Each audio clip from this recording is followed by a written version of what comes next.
या कुंदेन्दु तुषार हार धवला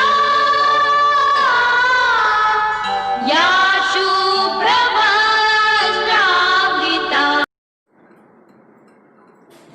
आज का नमस्कार बच्चों, वंदे मातरम। आज मैं एक नए बिंदु के साथ में आपके समक्ष उपस्थित हूं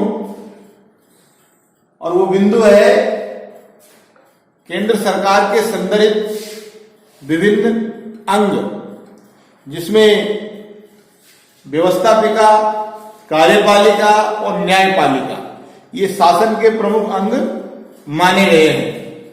आज जो अपना बिंदु है वो शासन का जो दूसरा महत्वपूर्ण अंग है कार्यपालिका, उसके विषय में अपन समझेंगे कि कार्यपालिका क्या है, कार्यपालिका किसे कहते हैं। आमतौर पर हम देखते हैं कि कार्यपालिका में राष्ट्रपति, प्रधानमंत्री और मंत्रिपरिषद, इन तीनों का सामूहिक जो नाम है वह कार्यपालिका के नाम से जाना जाता है। अब यहां पर ये जो तीन भाग है कार्यपालिका के, उनके विषय में अपन को समझना पड़ेगा। तो सबसे पहले कार्यपालिका का जो महत्वपूर्ण भाग है वो है राष्ट्रपति। राष्ट्रपति क्या है, राष्ट्रपति की स्थिति हमारे देश में कैसी है, उसके विषय में अपन देखते हैं इसमें। तो राष्ट्रपति भारत संविधान का 52 एवं 53 अनुच्छेद के अनुसार भारत संघ का एक राष्ट्रपति निहित होगा, जो कार्यपालिका का औपचारिक प्रधान माना गया है। अर्थात राष्ट्रपति जो है वो कार्यपालिका का औपचारिक प्रधान है।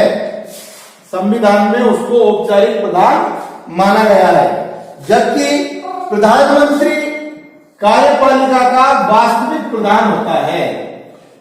वास्तविक और औपचारिकता का मतलब यह है कि कार्यपालिका की संपूर्ण जो शक्ति है वो राष्ट्रपति में निहित होती है और राष्ट्रपति स्वयं कार्य नहीं करके वो अपने अधीनस्थों के आधार पर जब कार्य कराता है और जो व्यक्ति कार्य करता है उसको यहाँ पर वास्तविक प्रधान कहा गया है।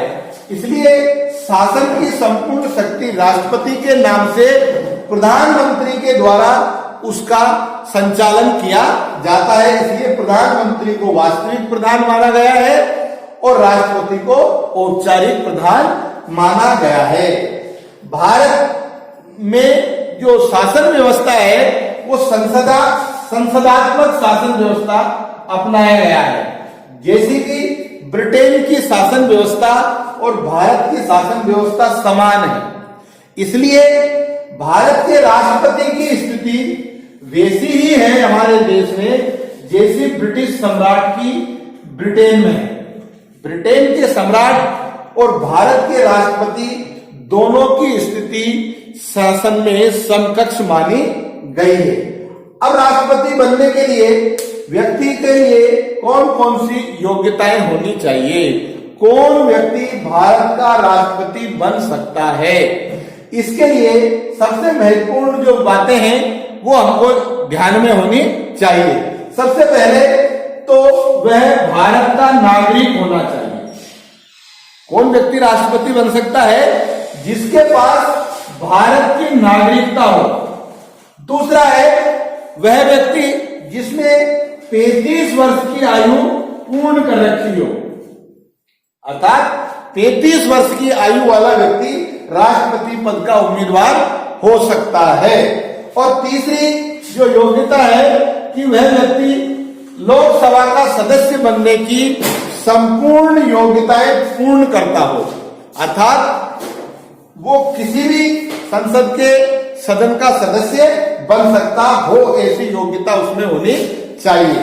चौथा बिंदु है कि सरकार का कोई पदाधिकारी नहीं हो और किसी प्रकार से शासन के द्वारा लाभ का पद धारित उसने नहीं कर रखा हो और पांचवी और अंतिम जो योग्यता है कि राष्ट्रपति पद का उम्मीदवार पागल नहीं हो और न्यायालय द्वारा दिवालिया घोषित नहीं होना चाहिए, तो वह भारत का राष्ट्रपति बन सकता है।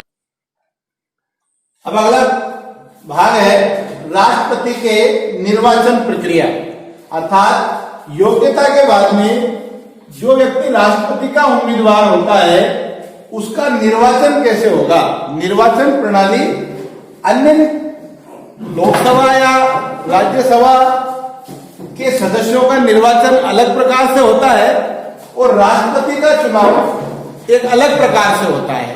इसलिए राष्ट्रपति का जो चुनाव है वो चुनाव एक अप्रत्यक्ष मतदान प्रणाली अर्थात अप्रत्यक्ष मतदान प्रणाली के द्वारा एकल संक्रमण मत पद्धति से होता है।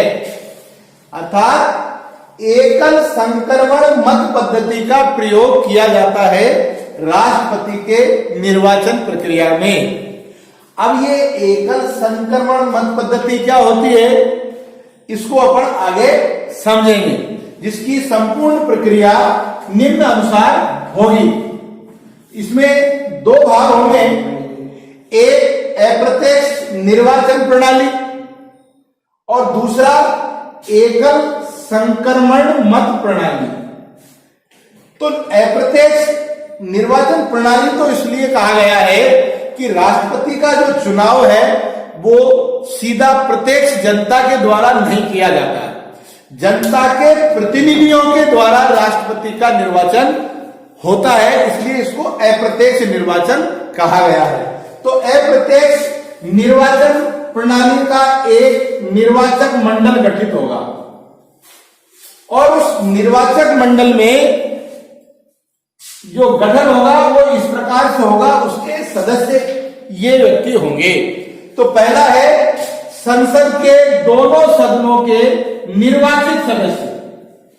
संसद के दोनों सदनों के जो निर्वाचित सदस्य हैं वो राष्ट्रपति के चुनाव प्रणाली के सदस्य माने जाते हैं।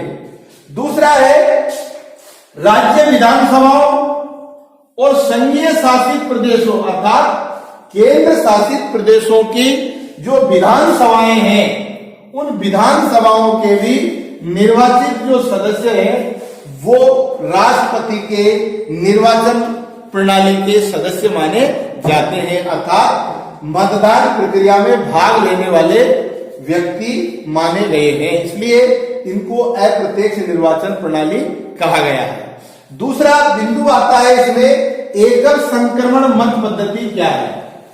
इसको समझने के लिए हमको एक उदाहरण समझना पड़ेगा कि एकल संक्रमण मत पद्धति में क्या होता है कि राष्ट्रपति के चुनाव में जितने भी उम्मीदवार खड़े होते हैं, चाहे 2 हो, चाहे 4 हो, चाहे 5 हो, तो ये जो मतदान करने वाले सदस्य होते हैं वो सारे सदस्यों को वोट देते हैं। माना कि राष्ट्रपति के चुनाव में 4 उम्मीदवार खड़े हुए, 1 2 3 4, तो जो भी सदस्य मतदान करेगा वो चारों को ही वोट देगा, इसको भी देगा, इसको भी देगा और इसको भी देगा और इसको भी देगा।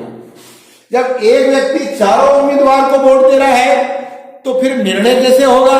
तो इसके लिए क्या होता है कि जो मतदान करने वाला व्यक्ति होता है या जो मतदान करने वाला सदस्य होता है वह अपनी प्रायिकता तय करता है कि प्रथम नंबर पर वो इस व्यक्ति को चाहता है, दूसरे नंबर पर वो इस व्यक्ति को चाहता है और तीसरे नंबर पर वो इस व्यक्ति को चाहता है और चौथे नंबर पर इस व्यक्ति को चाहता है।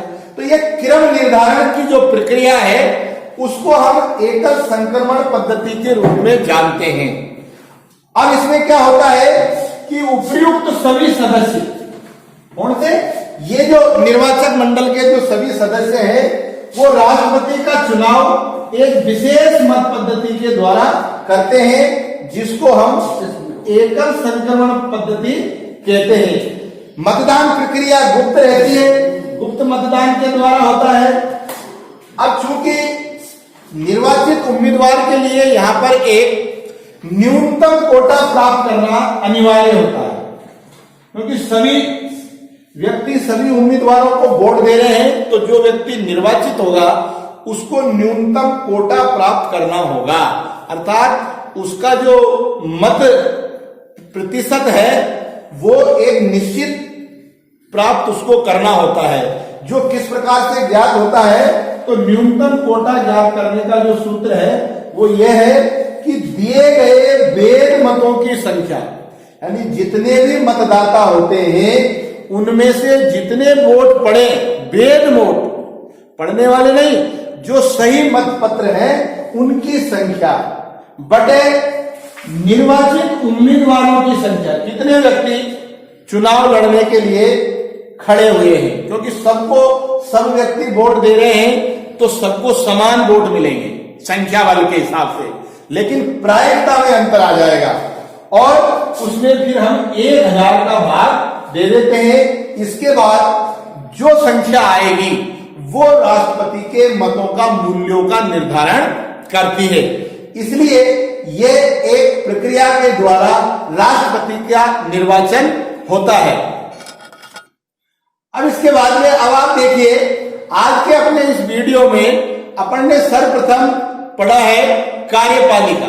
कार्यपालिका क्या होती है तो उसके बारे में पढ़ा। दूसरा, कार्यपालिका के प्रमुख भाग कौन कौन से थे, उन तीनों भागों को अपन ने पढ़ा। राष्ट्रपति है, प्रधानमंत्री है और मंत्रिपरिषद। इसके बाद में अपन ने पढ़ा राष्ट्रपति, और राष्ट्रपति की स्थिति कैसी है भारतीय संविधान में, तो उसके बारे में पढ़ा।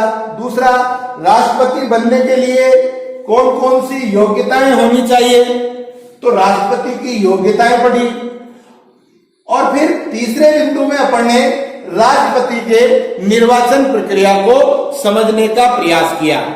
अब आप समझने की दृष्टि से इसका स्क्रीनशॉट ले लीजिए और इसको विस्तृत रूप से आप पढ़ करके भी समझ सकते हैं। पुनः एक बार फिर आपसे अगले वीडियो में संपर्क होगा।